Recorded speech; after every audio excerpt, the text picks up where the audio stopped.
मोदी और संघ की ताकत का सामना करने के लिए कांग्रेस उपाध्यक्ष राहुल गांधी आजकल धार्मिक किताबों का अध्ययन कर रहे हैं। बकौल राहुल गांधी वो इन दिनों उपनिषद और गीता पढ़ रहे हैं, क्योंकि उनकी लड़ाई आरएसएस और बीजेपी से है। पार्टी के अल्पसंख्यक नेताओं के साथ बैठक में कांग्रेस उपाध्यक्ष राहुल गांधी ने कहा कि गीता, कुरान और आस्था की सभी चीजों का सम्मान होना चाहिए, लेकिन ये देश संविधान से चलेगा। राहुल ने कहा कि उपनिषदों में लिखा है कि सभी एक समान हैं, लेकिन बीजेपी और संघ अपनी विचारधारा थोपने पर लगे हैं।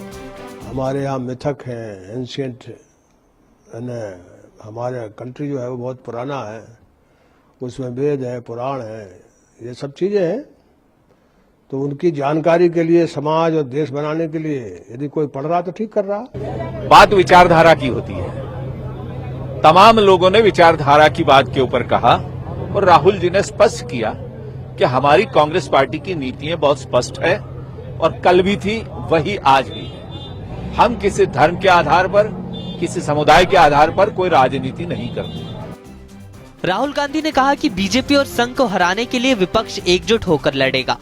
राहुल गांधी ने कहा कि हर एक राज्य की अपनी संस्कृति है, लोग अपने अंदाज में विचार व्यक्त करते हैं, लोगों की अभिव्यक्ति अलग अलग हो सकती है।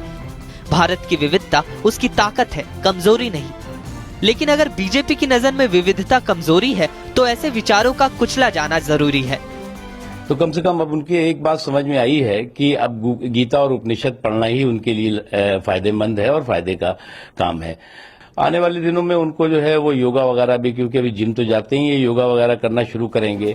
कांग्रेस उपाध्यक्ष राहुल गांधी डीएमके नेता करुणानिधि के जन्मदिन समारोह में शामिल होने चेन्नई गए थे।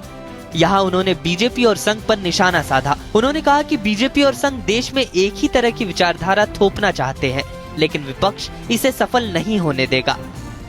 Bureau report, APN।